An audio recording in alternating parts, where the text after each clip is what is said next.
ನಮಸ್ತೆ ಎಜಿ ನ್ಯೂಸ್ಗೆ ಸ್ವಾಗತ. ಗುಳೇದಗುಡ್ಡ ತಾಲೂಕು ನಾಗರಾಳ ಎಸ್ಪಿ ಗ್ರಾಮ ಪಂಚಾಯಿತಿ ಅಭಿವೃದ್ಧಿ ಅಧಿಕಾರಿಗಳು ಸಾರ್ವಜನಿಕರ ತೆರಿಗೆ ಹಣದಲ್ಲಿ ಮಲೇಷಿಯನ್ ಪುಡಿ ಮತ್ತು ಸುಣ್ಣದ ಪುಡಿ ಸೇರಿಸಿ ಗ್ರಾಮದ ರಸ್ತೆಗಳಿಗೆ ಚರಂಡಿ ಪಕ್ಕದಲ್ಲಿ ಮತ್ತು ಗಲೀಜು ಇದ್ದ ಜಾಗದಲ್ಲಿ ಮಲೇಷಿಯನ್ ಪುಡಿ ಸಿಂಪಡಿಸಬೇಕು. ಆದರೆ ನಾಗರಾಳ ಎಸ್ಪಿ ಗ್ರಾಮ ಪಂಚಾಯಿತಿ ಅಭಿವೃದ್ಧಿ ಅಧಿಕಾರಿ ನಿರ್ಲಕ್ಷ್ಯ ತೋರಿದ್ದಾರೆ.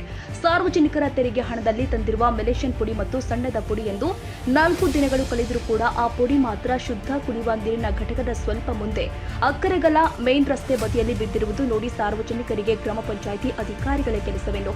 ಸಾರ್ವಜನಿಕರ ತೆರಿಗೆ ಹಣ ದುಡ್ಡು ಮಾತ್ರ ಖರ್ಚು ಮಾಡೋದು ಗೊತ್ತು, ಆದ್ರೆ ಗ್ರಾಮದ ರಸ್ತೆಗಳಿಗೆ ಸಿಂಪಡಿಸುವುದು ಗೊತ್ತಿಲ್ಲ. ಇಲ್ಲಿ ಎದ್ದು ಕಾಣುತ್ತೆ.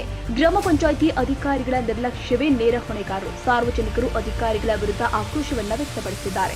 ಅಧಿಕಾರಿ ಈ ತರ ನಿರ್ಲಕ್ಷ್ಯ ತೋರಿಸಿದರೆ ಸಾರ್ವಜನಿಕರ ತೆರಿಗೆ ಹಣ ವೇಸ್ಟ್ ಆಗುತ್ತೆ.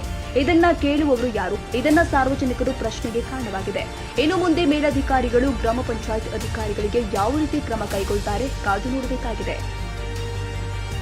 ತಾಜಾ ಸುದ್ದಿಗಾಗಿ ಎಜೆ ನ್ಯೂಸ್ 24x7 ಗೆ ಸಬ್ಸ್ಕ್ರೈಬ್ ಮಾಡಿ ಮತ್ತು ಬೆಲ್ ಐಕಾನ್ ಒತ್ತಿ ತಪ್ಪದೇ ಲಿಂಕ್ ಶೇರ್ ಮಾಡಿ.